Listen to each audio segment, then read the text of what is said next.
It's not hyperbole. It's about being made in America. A lot of that has to do with this industry.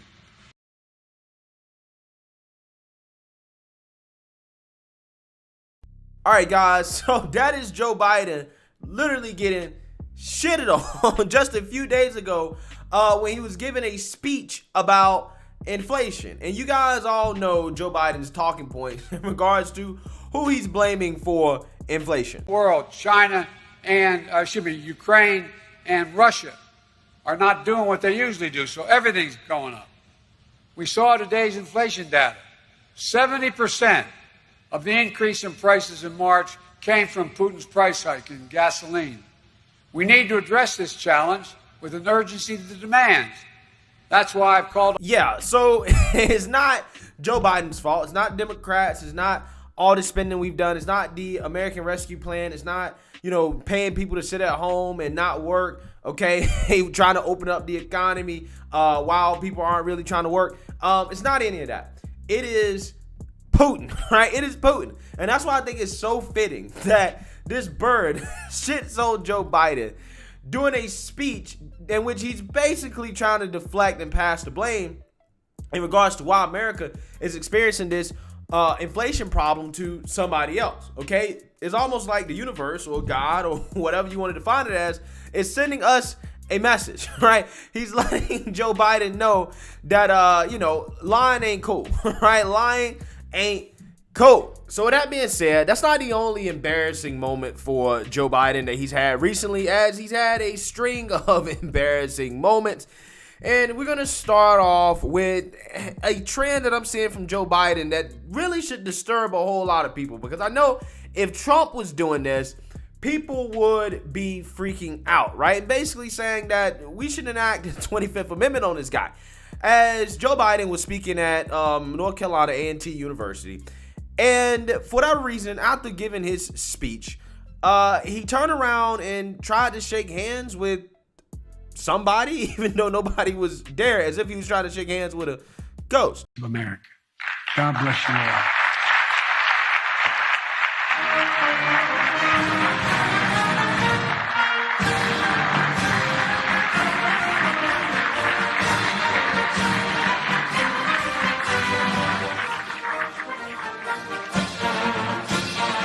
Yeah, so that really bothers me. Like, it really does. This is the man running this country. Now, some people, some naysayers, right, might say, well, what's the big deal? He just did it one time. He may have thought that somebody was behind him. That's why he turned around and shook hands with what appears to be a ghost. But I wish that was the case. It's actually not, because here he is in the fall of last year doing the exact same thing.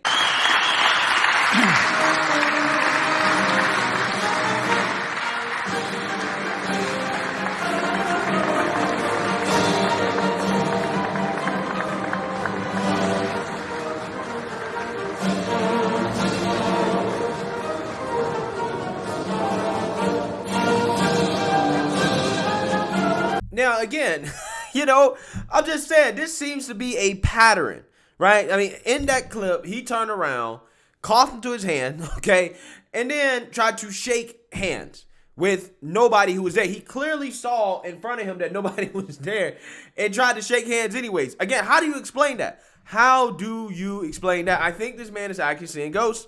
Okay, guys, I think he's seeing ghosts. He might be schizophrenic, right? He might have some crazy stuff going on in his head, right? I mean, and let's not forget to mention that, again, he coughed in his hand during a time in which Democrats were going crazy about COVID, okay? And they were the germaphobes and, playing mass police and all this stuff. And again, he coughs in his hand and then goes and shakes hands with people after coughing in his hand, right? Again, this president is so embarrassing. Right. But, that event at A&T a few days ago, that's not the only gaffe that Joe Biden seems to have made at this event. Joe Biden also seems to have this tendency of putting himself in places and situations in the past that he wasn't actually in, or severely exaggerating about them. Like, for example, he claimed that he was a full professor at the University of Pennsylvania during his speech as well. Take a look. Educating the future of this country. And I've been impressed. I've been on a lot of university campuses. Matter of fact, for 4 years, I was a full professor at the University of Pennsylvania. And this is really an impressive place with a lot of impressive students. Yeah, so Biden there is not necessarily telling the whole truth. Okay, he was not a full professor. He was an honorary professor at the University of Pennsylvania from 2017 to 2021. He did not teach a full semester's worth of courses. He basically came in, gave a talk, and got paid like $900,000, almost $1 million to do, right? That's literally what it was. It was an honorary thing. But according to Joe Biden, he was a full professor.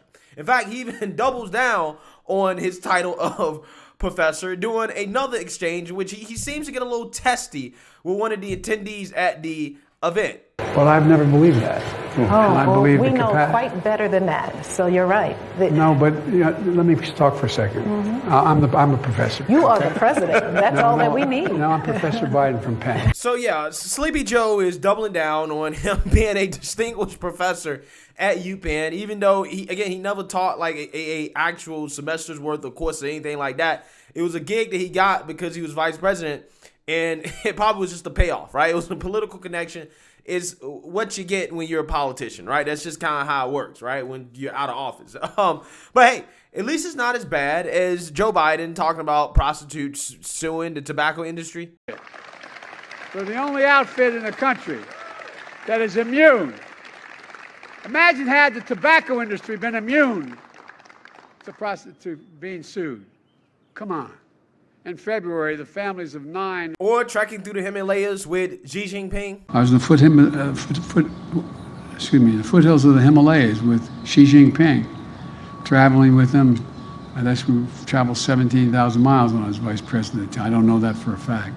Or claiming he got arrested. Seems like yesterday, the first time I got arrested. Anyway. This day, 30 years ago, Nelson Mandela walked out of prison and entered into discussions about apartheid. I had the great honor of meeting him. I had the great honor of being arrested with our UN ambassador on the streets of Soweto trying to get to see him on Robbins Island. Yeah. So it's obvious that this guy lost his mind a long time ago, right? It is actually embarrassing that the American people elected Joe Biden to be president of the United States, okay? I mean, I'm just saying it's kind of hard to believe considering how this man acts, okay? I mean, he wasn't just acting like this as of recently. He's been acting like this since he ran for president, right? He's been kind of like this for a minute now, right? So with that being said, a little bit over a year into his presidency, things have not been good. We don't need to go over everything that's happened, right? Inflation, border crisis, Afghanistan, crime, COVID, Russia, everything, right? Everything just went wrong with this guy, okay? And with that being said, his approval rating has been going down tremendously despite the mainstream liberal media slobbing on his knob the whole time, okay? But even the mainstream liberal media couldn't save him from reaching a point in which he has the lowest approval rating that we've probably ever seen at this point for a president. It is so bad now that even the mainstream liberal media is clowning him for how bad his approval rating is. Take a look. There is brand new polling out on the presidential approval rating, and it's not good for President Biden. Joining us now, Harry Etten, CNN senior data reporter. These numbers are really tough. John, I don't like just looking at one poll. I like looking at multiple polls. And there were 4 different polls released this week. Quinnipiac, we had a Hart Public Opinion Strategies polls. That's with NBC or CNBC, Ipsos Reuters, CBS News, YouGov.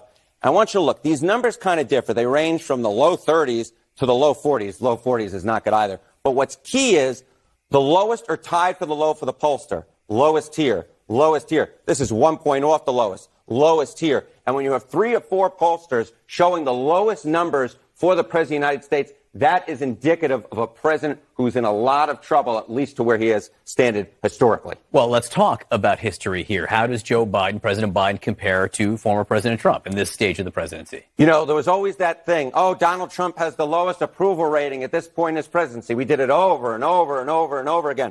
Well, at this point in his presidency, Donald Trump's numbers, actually his average approval rating is 1 point higher than Joe Biden's, which is at 41%, Donald Trump at 42%. a first-term president at this point in his presidency, this is the lowest. This is the lowest for anyone who was elected to the presidency and didn't get up there through the vice presidency. This is a really, really, really bad number. Wow. Right. Wow. Okay. I mean, that's basically CNN saying, yeah, dude, your ratings are absolutely effing terrible. Okay. Historically, he has basically the lowest approval rating ever for a president at this point in his presidency. Right. Now, here's the thing. People say, well, Trump used to have that as well, too. Well, here's the thing about Trump. The whole media establishment was against him, right? The whole media establishment brainwashed people into thinking that this man was such a bad president when we had one of the greatest economies that we've seen in a long time. We were respected on the world stage. We were actually in good shape as a country, right? Gas prices weren't historically high, right? The American people were doing well. People had jobs.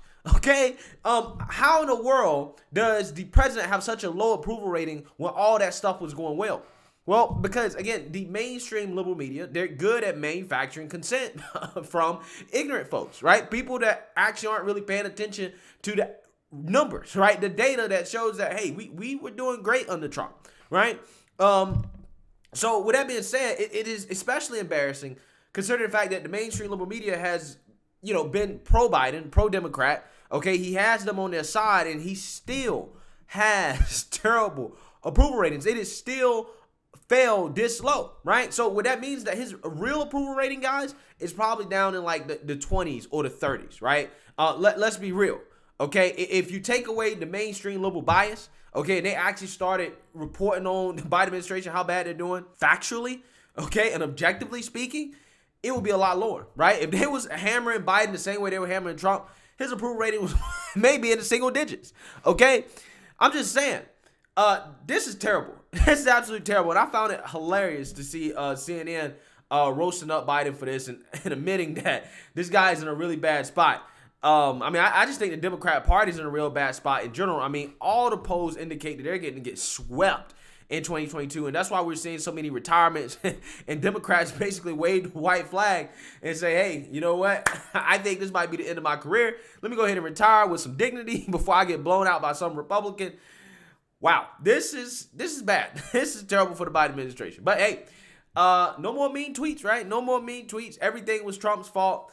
I hope that people realize in the era of their thinking, okay? But hey, who knows? We'll see. Let me know what you guys think. Make sure you like, comment, and subscribe. Most importantly, share a Black conservative perspective. Peace.